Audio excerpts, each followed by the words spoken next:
Hello friends, कैसे हैं आप सब। आज की क्लास में देखेंगे हम क्लास 10th का क्वेश्चन नंबर 3। तो इससे पहले हमने क्वेश्चन नंबर 1 देखा, क्वेश्चन नंबर 2 देखा। आज हम क्वेश्चन नंबर 3 पर आ गए हैं।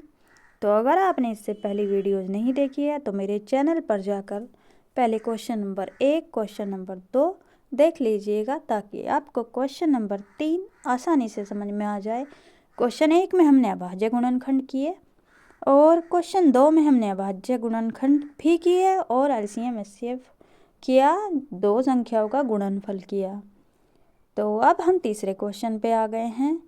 तो उम्मीद है आपकी समझ में आया होगा। इससे पहले 2 वीडियोस और मैंने आपके कमेंट्स भी देखे, आप लोगों ने सपोर्ट किया, थैंक यू सो मच। अब हम देख रहे हैं तीसरा क्वेश्चन। तो पहले लिख लेते हैं, अभाज्य गुणनखंड विधि से एचसीएफ या एलसीएम निकालना है। इस वाले तीसरे क्वेश्चन में हमें क्या निकालना है, एलसीएम और एचसीएफ, और वो भी अभाज्य गुणनखंड विधि से। तो ये दिया हुआ पहला वाला क्वेश्चन, तीसरे का पहला पार्ट है ये, 12, 51 और 21। तो अब हम लिख लेते हैं यहाँ पर अभाज्य गुणनखंड लिखने के लिए। पहले तो हम तीनों पार्ट उतार लेते हैं। पार्ट नंबर 2 है 17, 23, 29 और पार्ट नंबर 3 है 8, 9 और 25। अभाज्य गुणनखंड विधि से इनके हम एचसीएफ और एलसीएम निकालेंगे। अब हम पार्ट 1 के निकालेंगे, तो पार्ट 1 को इधर लिख देते हैं, 12, 15, 21। तो पहले 12 के निकालते हैं हम, 2 गुना 2 गुना 3। अब हम 15 के निकालते हैं, गलती से 51 लिख दिया मैंने। 15 के निकालने के लिए हमको लिखना है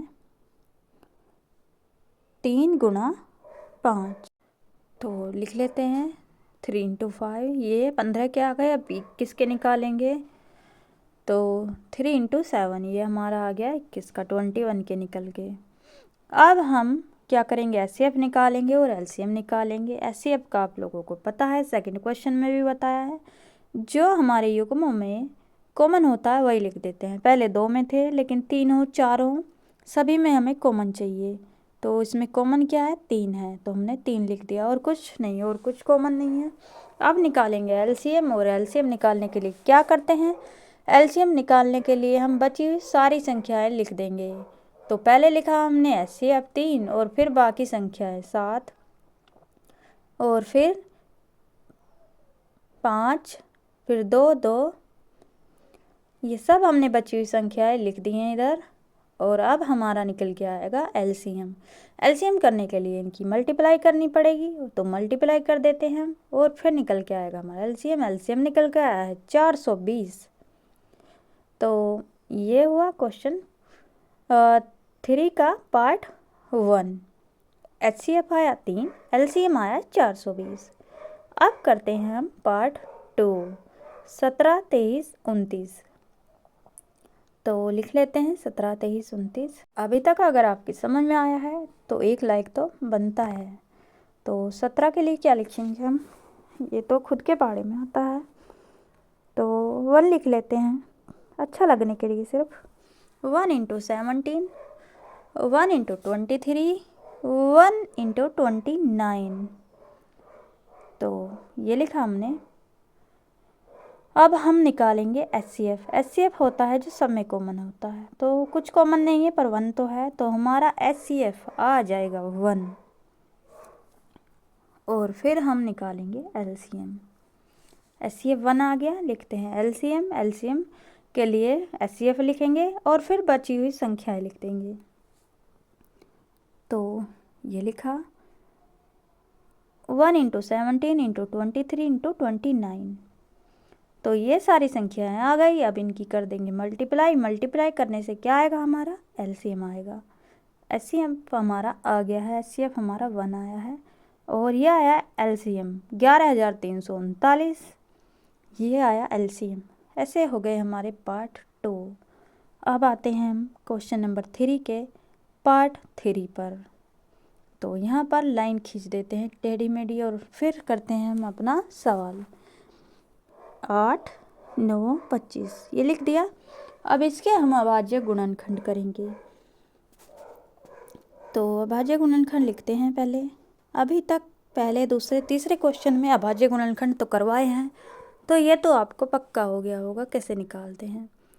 ये हमने लिखे अभाज्य गुणनखंड और अब निकालेंगे HCF। HCF कैसे निकालते हैं वो भी निकालना आ गया होगा। जो हमारा कॉमन होता है वही HCF निकल के आ जाता है। तो देखिए HCF तीनों में क्या है, तीनों में कुछ कॉमन है क्या? नहीं, कुछ कॉमन नहीं है, तो हमारा HCF 1 आ जाएगा। अगर कुछ कॉमन ना मिले तो 1 होता है। LCM के लिए HCF लिख दिया 1 और बाकी बची हुई सारी संख्याएं मल्टीप्लाई में लिख देंगे तो हमारा निकल के आ जाएगा LCM। तो लिखते हैं सारी संख्याएं और फिर मल्टीप्लाई करेंगे तो क्या निकल के आ जाएगा? LCM निकल के आ जाएगा। तो लिख लेते हैं हम और हमारा मल्टीप्लाई करके आया है 1800। तो ये था HCF 1, LCM 1800। तो ये तीसरा क्वेश्चन ख़त्म कर दिया हमने। अभी तक अगर समझ में कुछ नहीं आया तो कमेंट में पूछ लीजिएगा। वीडियो पसंद आई तो लाइक कीजिएगा। चैनल पर नहीं है तो चैनल को सब्सक्राइब कीजिएगा। और अब हम देखते हैं क्वेश्चन नंबर 4। तो अभी तक 1 2 3 ख़त्म। अब आए हम 4 पर। ये लिखा मैंने क्वेश्चन नंबर 4। HCF क्या है, इसमें दिया है 306 और 657 बराबर में 9 दिया है। और LCM 306 और 657 ये हमें ज्ञात करना है। LCM इसका 306 का और 657 का। तो लिख लेते हैं हम। लिखेंगे हम आंसर में कि हम जानते हैं कि,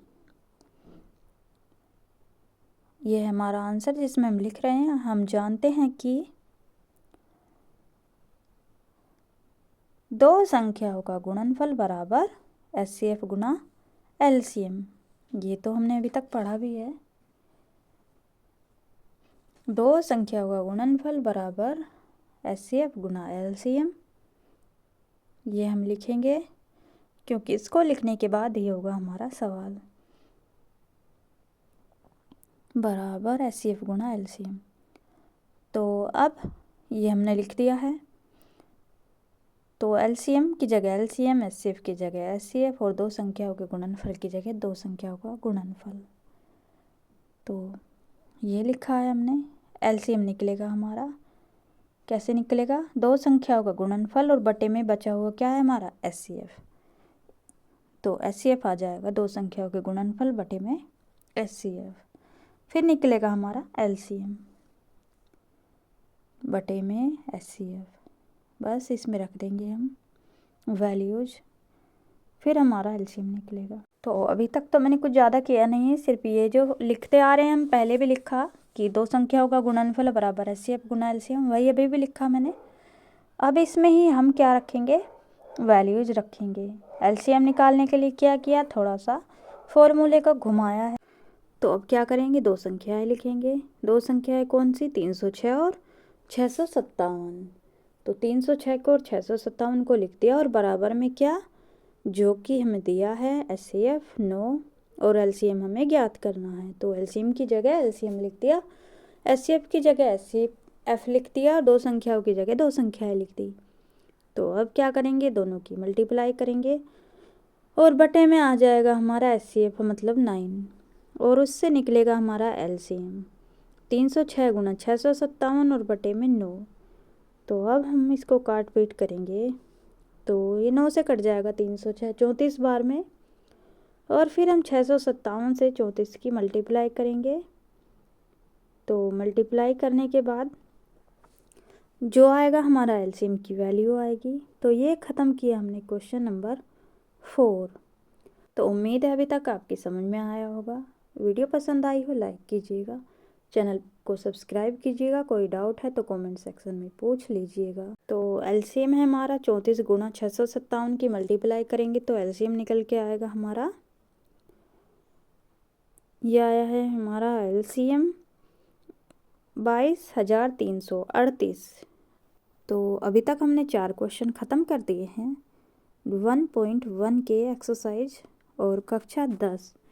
तो अगर आपको वीडियो पसंद आई है तो चैनल को सब्सक्राइब कीजिएगा। मैंने अभी न्यू स्टार्ट किया है क्लास 10th का वीडियोस लाना, तो आप लोग कमेंट कीजिएगा, मोटिवेट कीजिएगा ताकि मैं आगे भी वीडियोस ला सकूं। तो वीडियो पूरी देखने के लिए थैंक यू सो मच। सभी को जय श्री राधे कृष्णा।